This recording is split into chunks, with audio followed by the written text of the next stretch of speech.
प्रसंग चल रहा है श्री धर्म के मूर्तिमान अवतार विदुर जी महाराज संपूर्ण तीर्थों का भ्रमण करते हुए जब यमुना के पावन पुलिन पर आए तो वहां उद्धव जी को रोते हुए देखा। बृहस्पति शिष्य जो संपूर्ण ज्ञान से युक्त हैं, भगवान श्री कृष्ण के मित्र जो संपूर्ण भक्ति से युक्त हैं और श्री कृष्ण प्रेम की मूर्तिमान स्वरूप जो गोपी जन हैं, उनका सत्संग जिनको प्राप्त हुआ, ऐसे प्रेमी महाभागवत इस तरह उदास, खिन्न और रोते हुए ये देखकर विदुर जी को बहुत ही घबराहट पैदा हुई कि ऐसा महाभागवत किसी विशेष परिस्थिति में, वो विशेष परिस्थिति सबसे विशेष हो सकती है, क्योंकि साधारण द्वंद्वों में तो भक्तजन ही निपट लेते हैं, निंदा स्तुति मान अपमान लाभ हानि सुख दुख, ये तो भगवत स्वरूप है। भगवान ने उद्धव जी को कहा है कि उद्धव जी मेरे से अणुमात्र भी कम नहीं है।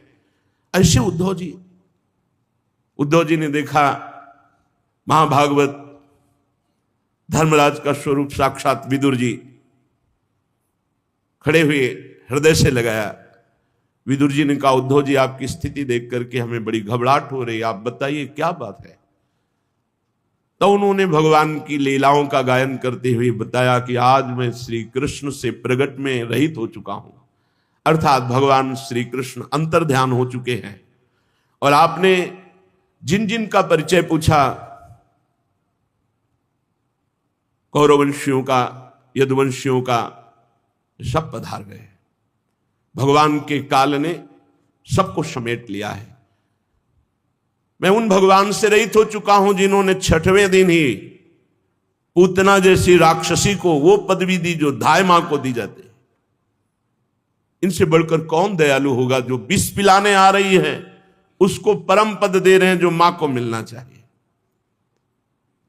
तृणावर्त, अघासुर, बकासुर, धेनुकासुर, प्रलंबासुर, इन सब का उद्धार करने वाले मैं श्री कृष्ण से रहित हो चुका हूं। कालीदह में ऐसा विष प्यास से व्याकुल होकर गौएं, बछड़े, सखाजन, ग्वाल बाल ये सब जल पिए और सब का प्राणांत हो गया। भगवान ने देखा कि अरे तुम मेरे लीला विहार की भूमि को दूषित कर रहा है।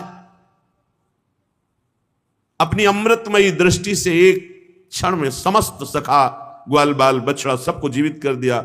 उनको ऐसा लगा मानो मैं सो के उठा हूं। किसी को यह भान नहीं हुआ कि हमारा शरीर पूरा हो गया था। भारी विष, ऐसा कालीदह का विष था कि ऊपर से अगर पक्षी उड़ जाए तो गिर के मर जाए, ऐसा धुआं उठता रहता था विष का। भगवान उस दह में कूदे, कालिया के मान का मर्दन करके उसको आज्ञा करी यहां से रमणक द्वीप जाओ, और संपूर्ण कालीदह के जल को विष से रहित अमृतमय कर दिया एक दृष्टि मात्र से। भगवान की अमृतमयी दृष्टि है। श्री भगवान ने बड़े बड़े तपस्वी जन, मुनिजन, ब्रह्म ऋषि जन, परमहंस जन और यहां तक कि स्वयं ब्रह्म विद्या जो गोपी बनी आकर, ये गोपी कोई साधारण नारी नहीं है, ये दिव्य महात्मा है जो गोपी स्थिति को प्राप्त हुए हैं। आप ऐसा समझो जैसे राष्ट्रपति पद है, कोई स्त्री पुरुष नहीं, वो पद है, उसमें कोई भी जा सकता है।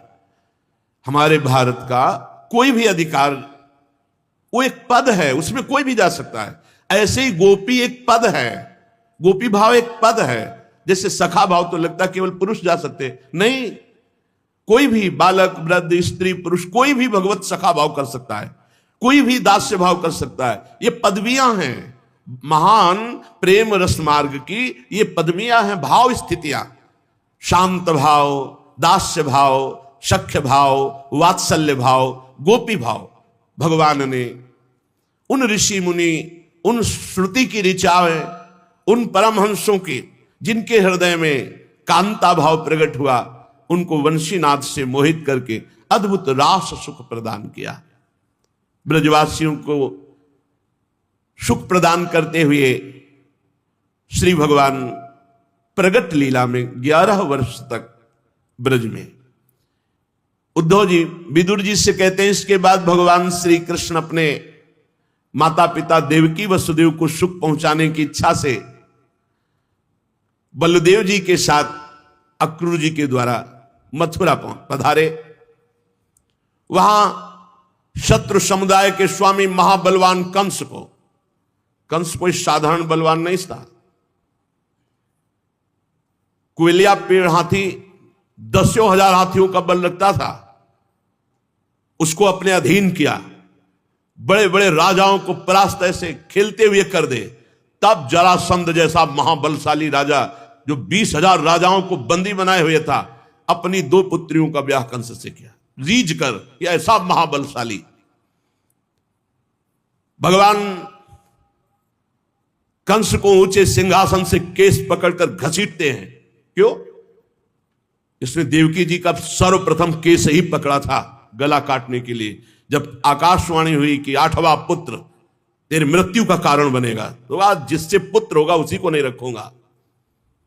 भगवान ने सिंहासन से पटक दिया, पटकते ही उसके प्राण चले गए और उसको केस पकड़कर घसीटा। वही भगवान संदीपनी मुनि के द्वारा अपना शिष्यत्व पुष्ट करने के लिए एक बार उच्चारण किए हुए सांगोपांग चारों वेदों को धारण करते हैं। कौन भगवान पढ़ रहे हैं?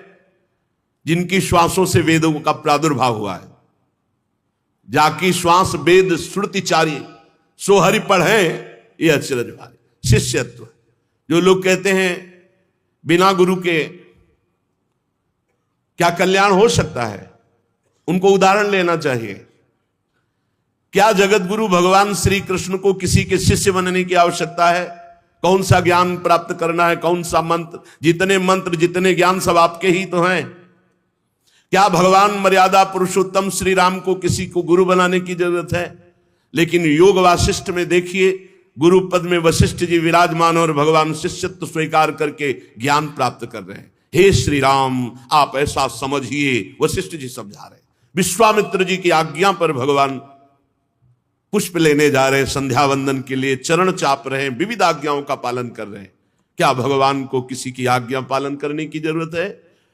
जो समस्त ऋषि मुनि भगवान की आज्ञा का पालन करते हैं, वेद भगवान की वाणी साक्षात वांग्मय भगवत स्वरूप है। कौन ऐसा है जो वेद का पालन ना करके भगवत प्राप्ति किया हो?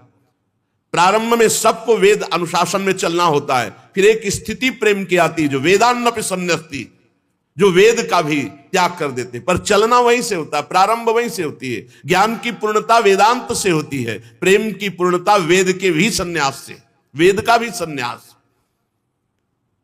भगवान नीचे बैठे हुए हैं, संदीपनी मुनि ऊपर बैठ करके वेदों का गान कर रहे। एक बार में सारे वेद भगवान ने कंठस्थ कर लिए और दक्षिणा स्वरूप से उनके पधारे हुए पुत्र को ला करके प्रदान किया। भीष्मक नंदिनी रुक्मिणी के सौंदर्य से, उनकी प्रार्थना से, उनके भाव से प्रेरित होकर भगवान वहां गए और रुक्मी और उनके सब मित्रजन, शिशुपाल आदि सहायकों के साथ सबके सिर पर पैर रखकर गांधर्व विधि के द्वारा श्री रुक्मिणी जी का हरण करते हैं और गांधर्व विधि से विवाह करते हैं। जैसे गरुण अमृत का कलश ले आए, रुक्मिणी जी ने कहा था कि आपको इसी विधि से मुझे स्वीकार करना है। अगर आप नहीं आते हैं, ब्राह्मण के द्वारा खबर भेजी थी, तो कोई शिशुपाल आदि स्पर्श भी नहीं कर सकते। मैं अपने शरीर को पूरा कर दूंगी, फिर जन्म लूंगी, फिर भजन करूंगी और आपका ही वरण करूंगी। भगवान ने, रुक्मिणी जी ने जैसा चाहा था वैसा ही किया। हमारे प्रभु का स्वभाव है, जैसे जो लोग समझते हैं ना कि भगवान माखन चोर, भैया जिसके 9 लाख गौवें हो तो वहां बाबा के यहां कुंड बने थे, दूध के, दही के, घी के। अगर लाला दिन भर नए नए कुंडों में नहाए तो भी कम, लाला का नहाना कम हो सकता है, दही कम नहीं हो सकता, दूध कम नहीं हो सकता, घी कम नहीं। रोज हजारों, दसियों हजारों संख्या में तो केवल गोपगण सेवा में थे गौओं की। ऐसा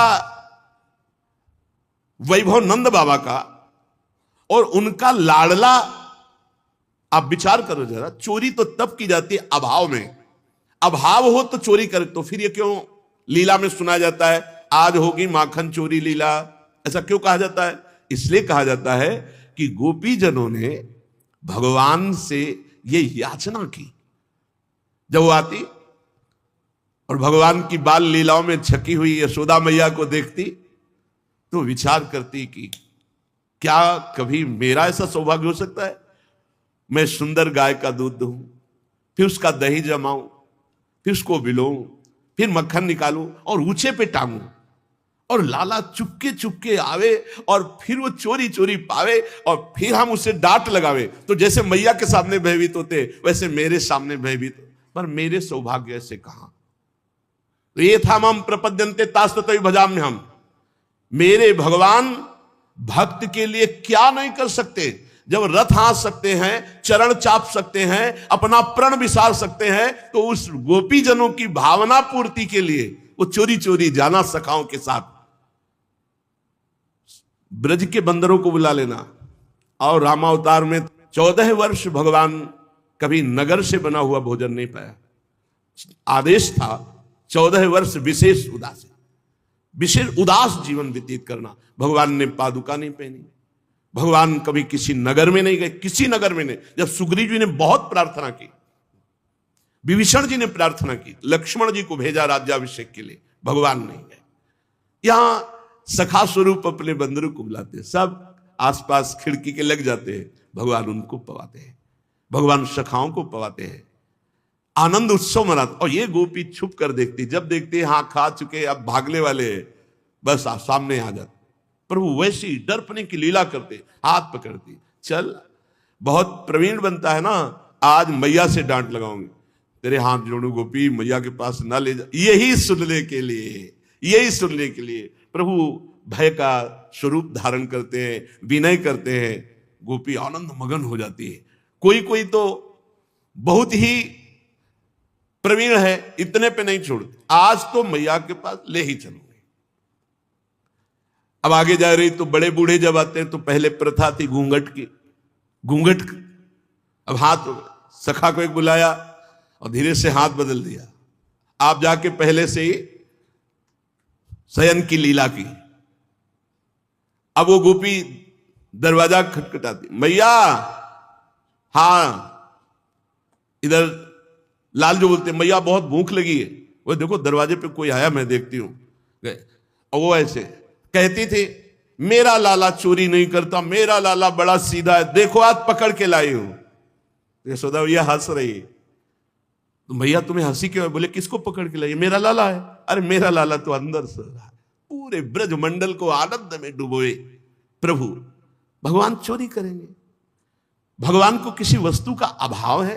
अरे आप उस स्वरूप में मत मानो कि सच्चिदानंद त्रिभुवनपति भगवान, अरे तो अकेले लड़का है नंद बाबा के, कुछ कमी है?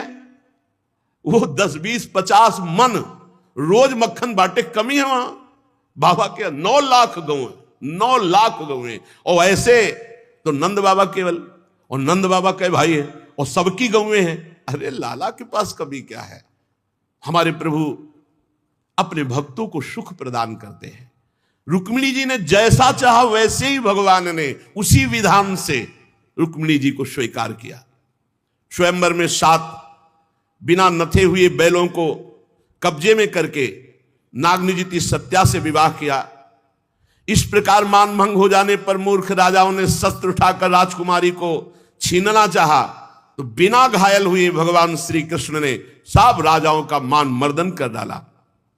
भगवान एक साधारण पुरुष की सी लीला करते हुए सत्यभामा से, तुम्हें क्या पसंद है, तुम्हें क्या लाके दूं?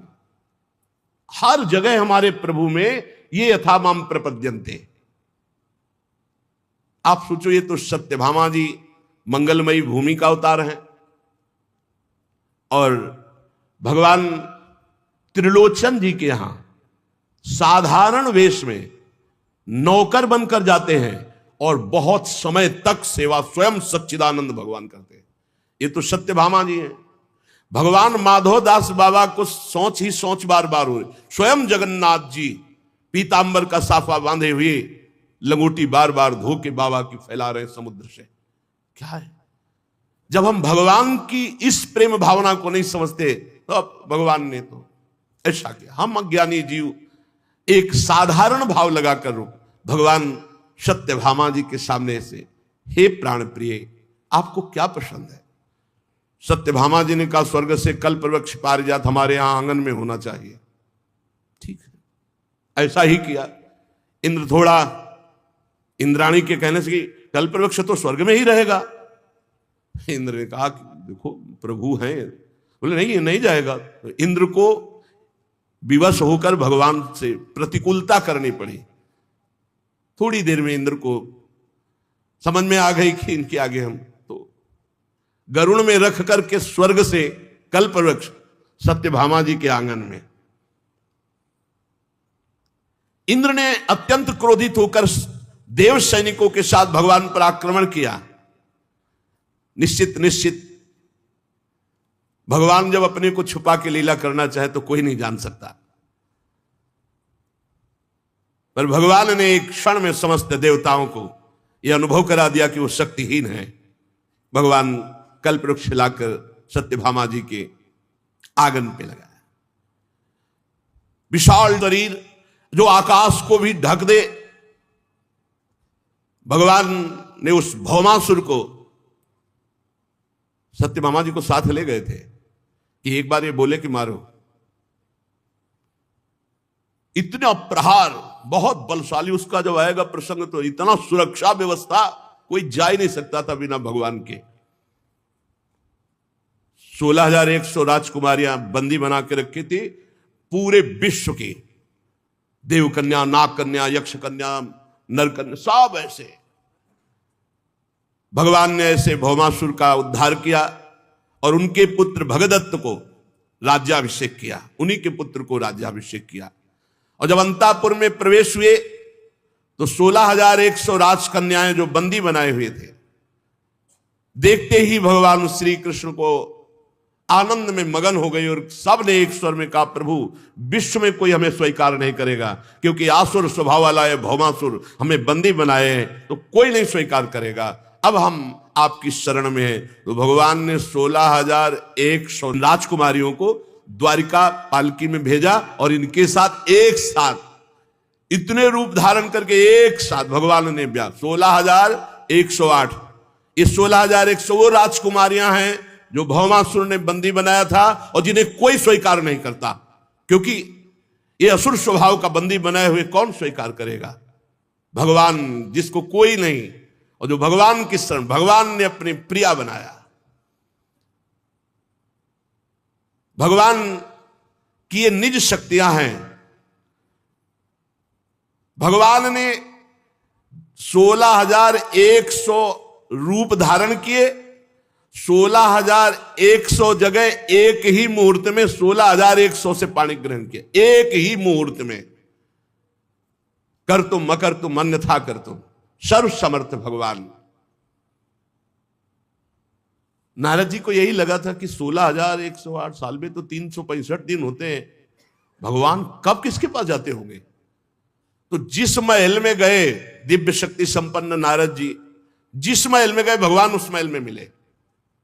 कहीं संध्या कर रहे हैं, कहीं ध्यानस्थ हैं, कहीं बच्चों के साथ दुलार कर रहे हैं, कहीं किसी को उपदेश कर रहे हैं, कहीं मंत्रियों के साथ सलाह कर, और जिसमें जाते तो अनजाने बनकर भगवान को आओ आओ नारद जी कब पधारे आप, बड़े भाग्य आपके। तो आश्चर्यचकित होते ना, 10-10 महल छोड़ के जाने लगे, सब महल में भगवान मिला। तब उनका अचिंत शक्ति, भगवान आपकी महिमा को कोई पार नहीं पा सकता।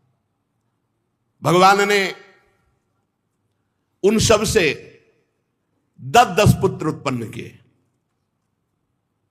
अरे हम सब उन्हीं के उत्पन्न किए हुए हैं, सबके पिता भगवान ही है। एक संकल्प मात्र से अनंत ब्रह्मांडों का सृजन हो गया, तो 10-10 पुत्रों को प्रकट होना कोई बड़ी बात है? कालयवन, जलासंध, शाल्वादि, ये ऐसे महाबली जिनको केवल भगवान ही, दूसरा कोई नहीं। भगवान ने अलौकिक शक्ति के द्वारा इन सब का उद्धार करवाया। विदुर जी, आज मैं उन भगवान से रहित हो गया हूं, वो मेरे प्रभु अंतर्धान हो गए। जिन्होंने संबलासुर द्विविद, ये द्विविद जो बानर है ये भगवान राम की सेना में था। द्विविद मयंद नील नल अंगद गद विकटास दधिमुख के हर निसठ सठ जामवंत बल राशि। ये द्विविद बहुत बड़ा बलवान। जब भगवान राम की भुजाओं को देखता तो उसको लगता है एक बार इन भुजाओं से हमको, तो लक्ष्मण जी बड़ी दृष्टि से देखा कि प्रभु की तरफ तू देख रहा है, अरे तेरे लिए तो हम ही काफी है। वो भगवान श्री राम जी ऐसे, तो लक्ष्मण जी चुप। इसीलिए अगला अवतार बड़े भाई के रूप में लिया कि तुम बार बार तो हमें दबा देते हो, हम नहीं मानेंगे। बलराम जी के रूप में, जब बलराम जी के रूप में आए तो द्विविद जो है बड़ा उपद्रव मचा। पूरी की पूरी द्वारिका डुबोने के लिए समुद्र से जब ऐसे करता तो जैसे वो ज्वार भाटा ले जाते कि प्रांत का प्रांत डूब गए, ऐसा कर। द्विविद ऐसा थोड़ी बानर था कि छोटा मोटा डाल से कूद गया। रावण की नगरी में प्रवेश करने वाले छोटे बानर नहीं होते थे। रावण ऐसा महाबली नहीं था जिधर जाके भुजा ठोक देता था लोक के लोकपाल खाली हो जाते थे। ऐसे बानर थे भगवान के पास। पढ़ के आगे भागवत में ही आएगा। अभिमान में आकर के बलराम जी रस में आनंद में विलास में थे, प्रांत का प्रांत ऐसे डुबो रहा था। ऐसे करता तो प्रांत का प्रांत बाढ़ आ जाती समुद्र के पानी से। बलराम जी ने देखा लक्ष्मण रूप में तुमको नहीं समझा पाए, लेकिन इस बार हम तुम्हें परम धाम में भेजेंगे। हम ज्यादा समझाना नहीं जानते। बलराम जी ज्यादा समझाना नहीं जानते। आगे प्रसंग में आएगा, हस्तिनापुर गए, एक प्रसंग में आता तो समझाया, नहीं समझ में आया, तुरंत हल मूसल का चिंतन किया, मारा हल और कहा पूरी हस्तिनापुर को चकनाचूर करके गंगा में डूबे। आज भी ऐसे गंगा की तरफ झुकी हुई बलराम जी शेषावतार द्विविद को मार के घूसे में कि किसी अस्त्र शस्त्र की जरूरत नहीं, फांसा प्रहार किया, खून बमन करते हुए जाओ भगवान के पास आनंद लो जाके। संबरासुर, बाणासुर, मुर, बलवल, दंतवत, ऐसे ऐसे कृष्णावतार में एक दो कोई थोड़ी थे, बड़े महान महान बलशाली असुर भगवान ने अपनी शक्ति के द्वारा ही प्रेरित करके निमित्त किसी को बनाया। बलराम जी ने या अमुक जी ने, वो भगवान ही योद्धाओं में किसी को स्वयं मारा, किसी को निमित्त बनाकर दूसरों से। जैसे जरासंध को भीम से, पर भीम केवल निमित्त मात्र हैं, दिखा दिया था। कई दिन हो गए, कुछ फर्क नहीं पड़ा जरासंध में। रात्रि में बड़ा धर्मात्मा भी था। जिस समय वो प्रातः काल ब्राह्मणों को दान कर रहा, उस समय कोई आके गर्दन भी मांग ले तो दे दे, ना शब्द नहीं था। ब्राह्मण ही बन के तो गए थे श्री कृष्ण, चंद्रजू और अर्जुन जी और भीम जी।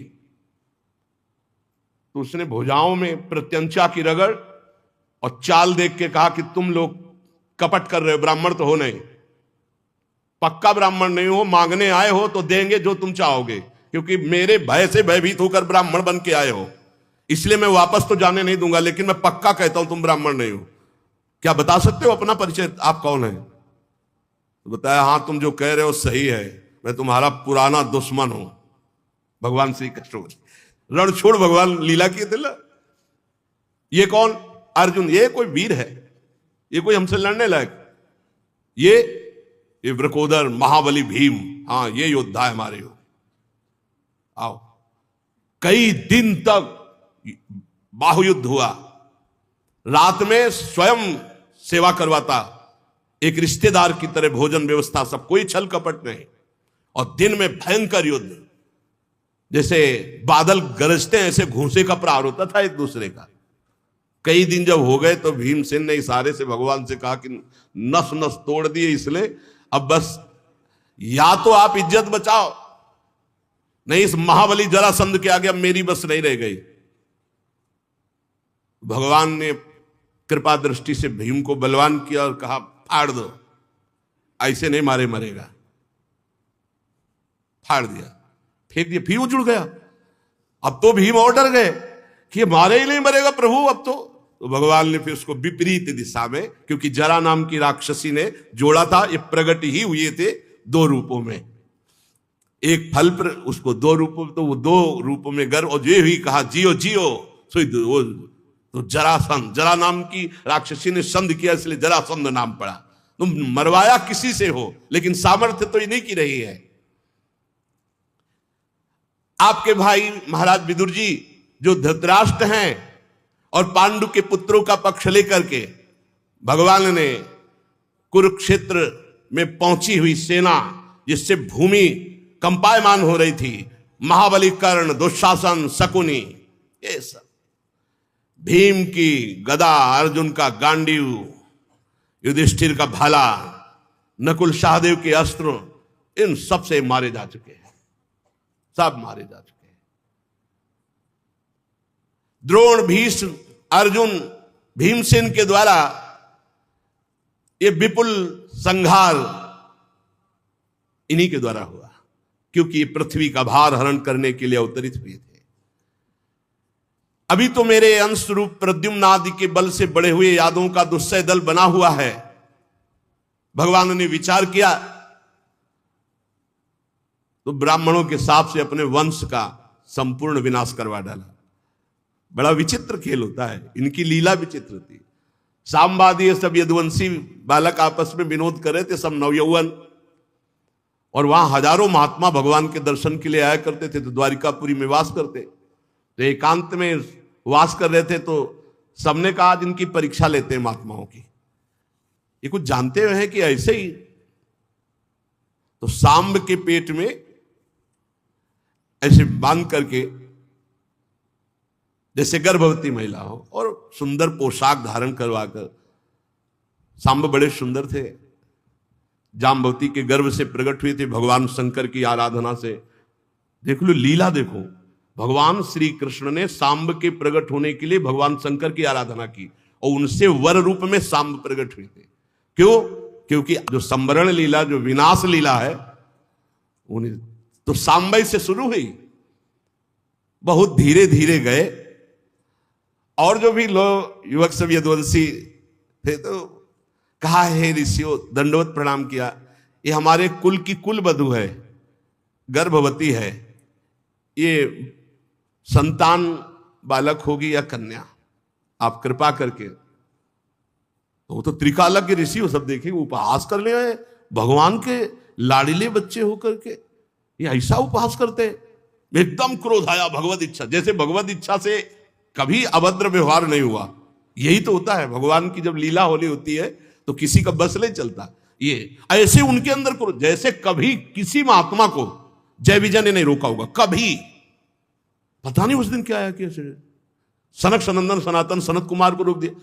खास बात कि उनके पास झोला भी नहीं, कपड़ा भी नहीं, दिगंबर रहते, नंग धड़ंग, 5 वर्ष की अवस्था, और चारों दिगंबर रहते, और कोई बेग वेग भी ले लिए थे कि पहले चेक करो आओ। पर उनको क्रोध आ गया सनकादि को, और शाप दे दिया जय विजय। कभी क्रोध नहीं आया, दोनों बातें। जय विजय को कभी शंका किसी पे नहीं हुई, और शंका हो गई, और सनकादि को कभी क्रोध नहीं आया, ब्रह्मबोध संपन्न महापुरुष, तो उनको क्रोध आ गया और शाप दे दिया। और जब बाद में पूरा निर्णय निकला तो मम इच्छा कह दीन दयाला, तो इन्हीं की इच्छा से सांब के उदर में वो बांधा गया कढ़ाइया, और वो दिखाया गया दृश्य की गर्भवती है। तो क्या होगा? तो ऋषियों ने कहा कि इससे वही होगा जो तुम्हारे वंश का विनाश होगा। फटाफट खोल के देखा तो एक इतना बड़ा मूसल। अब सब भगवान से किसी ने सलाह नहीं ली, महाराज उग्रसेन के सामने गए, पूरी घटना सब लज्जायुक्त होके कही। अरे उनका ब्रह्म ऋषियों का साप, इसे तो कोई नहीं टाल सकता। तो ये हुआ, इसे घिस करके समुद्र में फेंक दो। तो घिस कर समुद्र में फेंका, एक छोटी सी कील जैसी बची, उसे मछली खा गई, उसे मछुआरे ने पकड़ा, और उस व्याध ने बाण के नोक में वही लगाया जो भगवान के श्री चरण में मारा। देखो ऋषियों का साप। और वो एरेक नाम की घास के रूप में वो सब जो तलवार की तरह थी। सब मधुपान किए हुए, लाल लाल आंखें। मधु का मतलब आप देखना शहद भी होता है। मधु में वृक्षों ने ऐसे प्रदान किए हैं रस, जिसमें मादकता है, जिसमें एक उन्मत्तता चढ़ती है। तो मधुपान किए हुए ऊपर से सांप, सब मधुपान करके मतवाले हो गए, और आपस में उसी एरेक, कोई थप्पड़, कोई घुसे, कोई एरेक नाम की घास से, वो तलवार जैसी थी, काट काट के पूरे यदुवंशी महाराज हमारे प्रभु बड़े करुणामय हैं। उत्तरा के उदर में जो अभिमन्यु ने पुरुवंश का बीज स्थापित किया था, अश्वत्थामा के ब्रह्मास्त्र से एक तरह से वो नष्ट ही हो चुका था, भगवान ने उसे बचाया। बड़ी बड़ी अश्वमेध यज्ञ युधिष्ठिर जी ने भगवान के बल से ही की। विश्वात्मा भगवान द्वारिकापुरी में रहकर लोक और वेद की मर्यादा का पालन करते हुए सब प्रकार के योग की स्थापना की, सांख्य योग आदि, अष्टांग योग सब, क्योंकि ऐसे महाभोग में रहते हुए भी वो परम योगी रहे, जिनकी मधुर मुस्कान, स्नेहमयी चितवन, सुधामयी वाणी, निर्मल चरित्र, समस्त शोभा और सुंदरता के निवास, अपने श्री विग्रह से लोक परलोक और समस्त यादवों को आनंदित किया। वही भगवान से मैं वंचित हो चुका हूं। वो भगवान हमारे साथ ऐसा किया कि मैं ठगा गया। योगेश्वर भगवान अपने भक्तों को सुख देने के लिए अवतरित हुए।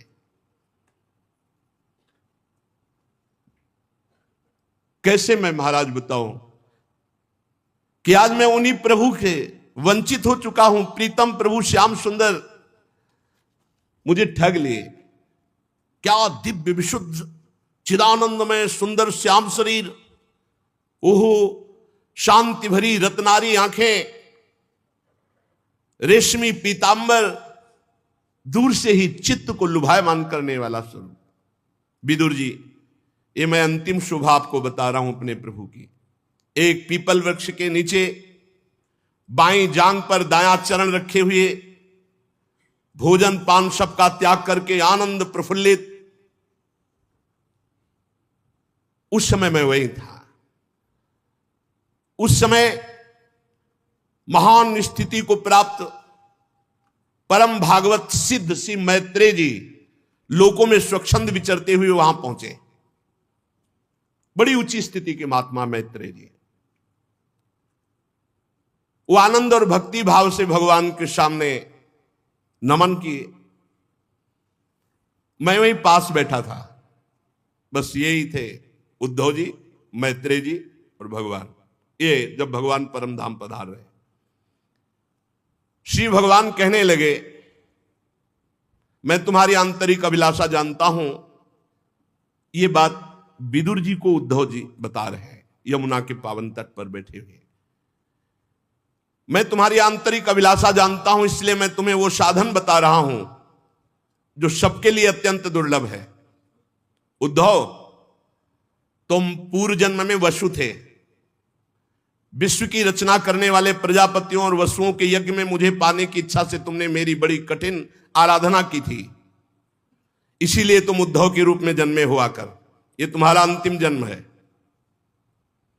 क्योंकि जिसे मेरा अनुग्रह प्राप्त हो जाता है उसका अंतिम जन्म होता है। यह अपने को पता चलता है। जैसे भोजन पाके छक जाया जाता है ना, तो कहा जाता है मैं छक गया। किसी दूसरे से प्रमाण नहीं लिया जाता, ए भैया हम छक जाए, तुम बैठो हमें बता देना कि तुम छक गए। वो अपने को लगता है।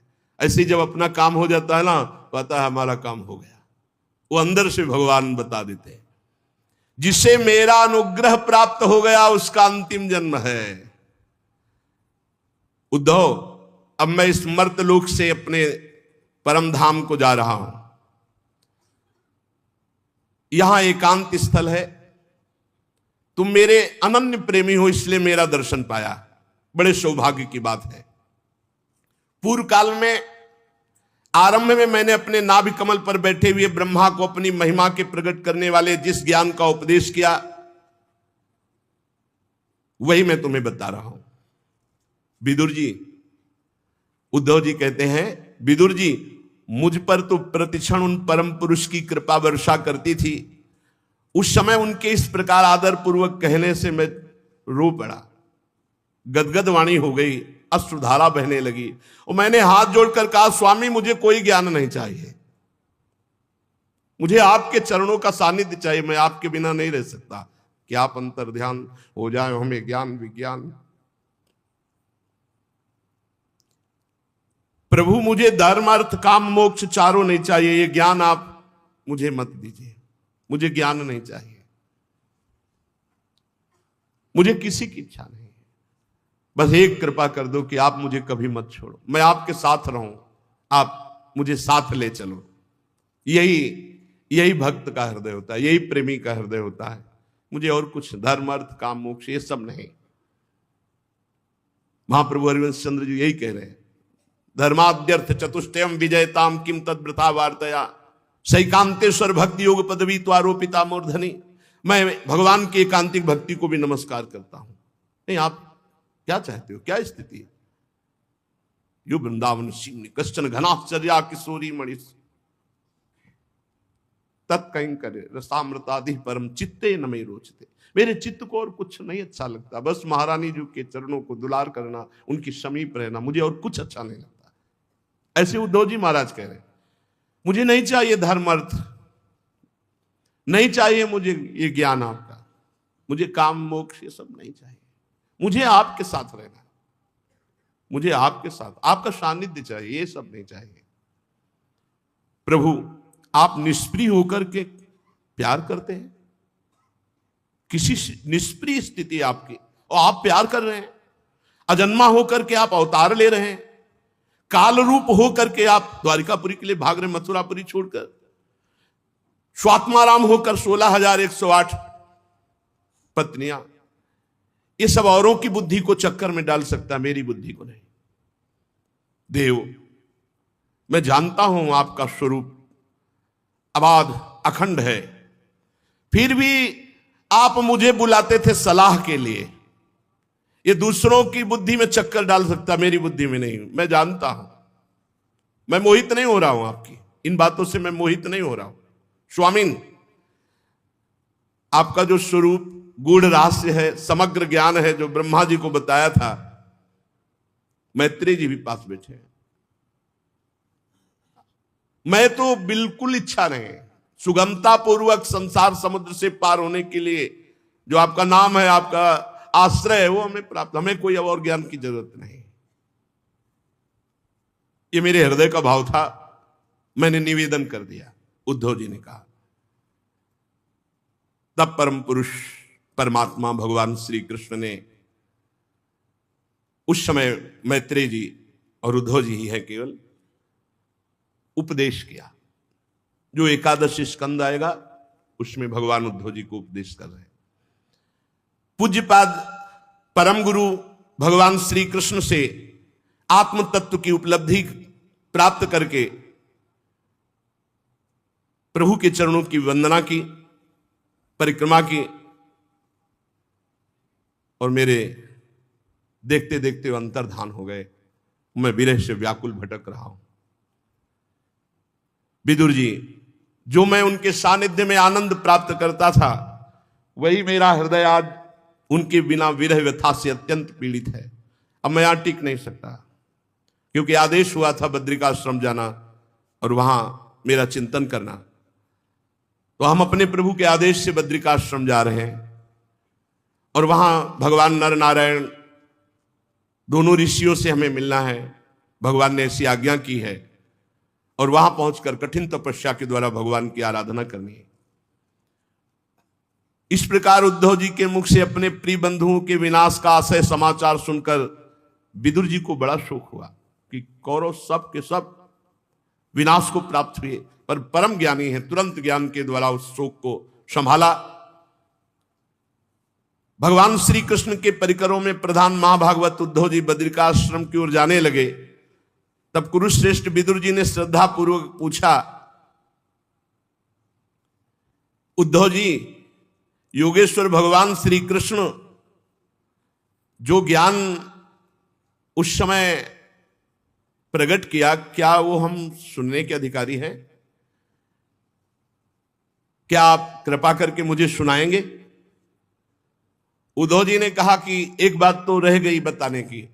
जिस समय भगवान ये ज्ञान दे रहे थे, उसी समय उन्होंने आपकी भी याद की, और मैत्रेय जी इसको आज्ञा करी कि ये ज्ञान विदुर जी को दे देना। मर्तलोक छोड़ते समय वो आपकी स्मृति की। विदुर जी तो भावमगन हो गए कि भगवान जब अंतर ध्यान हो रहे थे तब हमारा स्मरण किया, मैत्रेय जी से कहा कि यह ज्ञान जरूर विदुर जी को दे देना। बहुत समय तक विदुर जी भावावेश में डूबे रहे कि भगवान ने अंतर ध्यान होते समय हमारी याद की। पूरी रात बीत गई, एक क्षण के समान। प्रातःकाल हुआ, चल पड़े दो महापुरुष अपनी अपनी। राजा परीक्षित ने पूछा भगवान शुकदेव जी से कि वृष्णिकुल और भोजवंश के सभी रथी यूथपतियों के यूथपति नष्ट हो गए, यहां तक कि साप यदुवंशियों के संपूर्ण नाश का था। त्रिलोकीनाथ भगवान श्री हरि को भी अंतर ध्यान होना पड़ा, तो ये उद्धव जी कैसे बच गए? ये तो भी यदुवंशियों में है, ये कैसे बच गए? परीक्षित जी ने प्रश्न किया तो श्री सुखदेव जी ने कहा यही तो हरि की सामर्थ्य है। हरि की इच्छा को कोई भी ऋषि मुनि साप वरदान कोई भी नहीं काट सकता। श्री हरि ने अपनी ही इच्छा से ब्राह्मण के साप, ब्रह्म ऋषियों के शाप रूप काल के बहाने अपने कुल को अपने धाम पहुंचा दिया।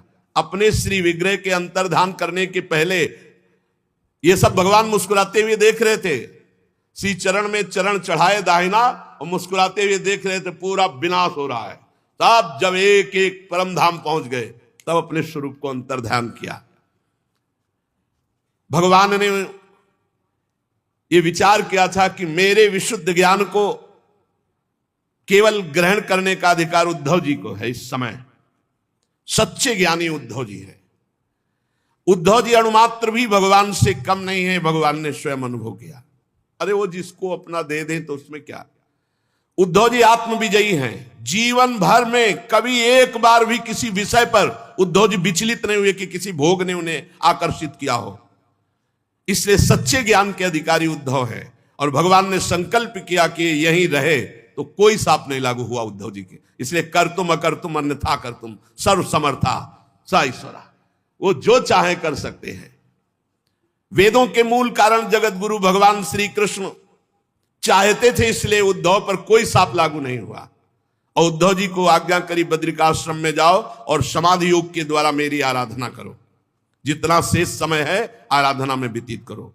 कुरुश्रेष्ठ परीक्षित, परब्रह्म परमात्मा भगवान श्री कृष्ण ने लीला से ही अपना श्री विग्रह प्रकट किया और लीला से ही उसे अंतर्ध्यान कर दिया। उनका अंतर्ध्यान होना भी धीर पुरुषों का उत्साह बढ़ाने वाला है। परम भागवत उद्धव जी के मुख से उनके प्रशंसनीय कर्म इस प्रकार अंतर्ध्यान होने का समाचार जान करके भगवान परम धाम जाते समय मुझे स्मरण किया। इस बात से जब उद्धव जी चले गए तो चिल्ला चिल्ला कर विदुर जी रोने लगे, क्योंकि उस समय तो गंभीर शांत हो गए। जब उद्धव जी चले गए तो विदुर जी रोने लगे। इसके पश्चात सिद्ध शिरोमणि विदुर जी यमुना तट से चलकर फिर गंगा किनारे पहुंचे। वहां पता चला कि अमुक जगह मैत्रेय जी रहते हैं। परम ज्ञानी मैत्रेय मुनि हरिद्वार क्षेत्र में एकांत में विराजमान थे। भगवत भक्ति से शुद्ध हृदय वाले परम ज्ञानी विदुर जी उनके पास पहुंचे और प्रणाम करके पूछा। विदुर जी ने कहा भगवान आपको संपूर्ण ज्ञान दे गए हैं, मैं आपसे कुछ प्रश्न करता हूं। ये सब जगत मंगल के लिए, विदुर जी को किसी ज्ञान की जरूरत नहीं, क्योंकि साक्षात परम ज्ञानी द्वादश भागवतों में धर्मराज हैं। संपूर्ण ज्ञान है भगवान का, संपूर्ण ज्ञान। भगवान संसार के सब लोग सुख के लिए कर्म करते हैं। विदुर जी ने प्रश्न किया कि संसार के सब लोग जितने भी कर्म होते हैं उनका लक्ष्य होता है सुख मिल जाए, परंतु उनसे ना तो उन्हें स्थायी सुख मिलता है और ना कभी दुख दूर होता है, बल्कि उससे दुख की और वृद्धि हो जाती है। अतः ऐसा क्यों होता है? इस विषय में आप कृपा करके बताइए कि क्या करना चाहिए, क्योंकि सबका लक्ष्य होता है सुख। सुख प्राप्ति के लिए किया जाता है कर्म, तो जो चाह की गई वो सुख तो मिला नहीं स्थायी, और दुख बढ़ता चला गया। तो क्या करना चाहिए जिससे स्थायी सुख मिल जाए, सदा सदा के लिए सुखी हो जाए, कभी दुख ना भोगना पड़े। जो लोग दुर्भाग्यवश भगवान श्री कृष्ण से विमुख हैं, अधर्मपरायण हैं, अत्यंत दुखी हैं, उन्हीं पर कृपा करने के लिए आप जैसे भगवत भक्तों का इस संसार में अवतार होता है, और वो अवतरित होकर भूले हुए प्राणियों को भगवान की राह बताकर परम सुख का मार्ग देते हैं। मैत्रेय जी, मुझे उस शांतिप्रद साधन का उपदेश कीजिए जिसके अनुष्ठान से भगवान हृदय में प्रकाशित हो जाते हैं, अपने स्वरूप का बोध हो जाता है, अपरोक्षानुभव। वो मैं आपसे उपदेश चाहता हूं।